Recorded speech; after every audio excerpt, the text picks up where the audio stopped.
നമസ്തേ പ്രിയമുള്ള പ്രേക്ഷകരെ, ഇവിടെ കല്യാണവർമാവ് തൻ്റെ ജ്യോതിഷ ഗ്രന്ഥമായ സാരാവലി 19-ാമത്തെ അധ്യായത്തിൽ സപ്തഗ്രഹങ്ങൾ 7 ഗ്രഹങ്ങളും 3-ാം ഭാവത്തിലും 4-ാം ഭാവത്തിലും നിന്നാലും ഉള്ള ദോഷഫലങ്ങളെ പറ്റിയാണ് വിശദീകരിക്കുന്നത്.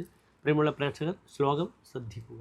വിക്രമഗൈ സപ്തഖഗൈഹി സോദരഹീനശ്ച ദുർമതിർബധിരഃ ഏവം ചതുർത്ഥഗൃഹഗൈഹി വിമാതൃകോ അബന്ധുരസുഖ സ്യാത്.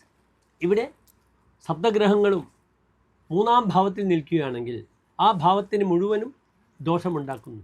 എന്താണ് 3-ാം ഭാവം? ധൈര്യം, വീരഞ്ച, ദുർബുദ്ധിർ, സഹോദര പരാക്രമവും ദക്ഷകർണ സഹായൗച ചിന്തനീയ തൃതീയത. ധൈര്യം, വീര്യം, ദുർബുദ്ധി, സഹോദരങ്ങൾ, പരാക്രമം, ഇതൊക്കെയാണ് 3-ാം ഭാവത്തിനെ പറ്റി ചിന്തിക്കേണ്ടത്. ഇവിടെ 3-ാം ഭാവത്തിൽ ഈ സപ്തഗ്രഹങ്ങൾ നിന്നാൽ എന്ത് സംഭവിക്കുന്നു? സോദരഹീനസ്ഥ, സഹോദരങ്ങളില്ലാത്തൊരവസ്ഥയെ പ്രാപിക്കും.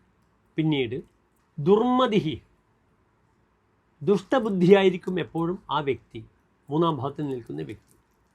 ബധിരനായിരിക്കും, കേൾവി സംബന്ധിച്ച രോഗങ്ങൾ ഉണ്ടായിരിക്കും. ഇവയെല്ലാം കൊണ്ട് ബുദ്ധിമുട്ടുന്ന വ്യക്തിയായിരിക്കും. ഈ സപ്തഗ്രഹങ്ങളും 4-ാം ഇടത്ത് 4-ാം ഭാവത്തിൽ നിൽക്കുകയാണെങ്കിൽ എന്തൊക്കെ ദോഷങ്ങളാണ് സംഭവിക്കുക?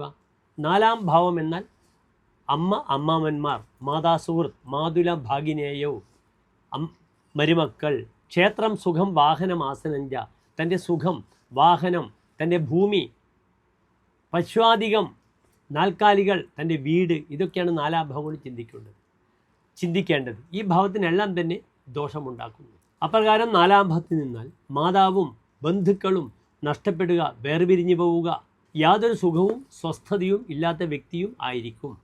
നമസ്തേ.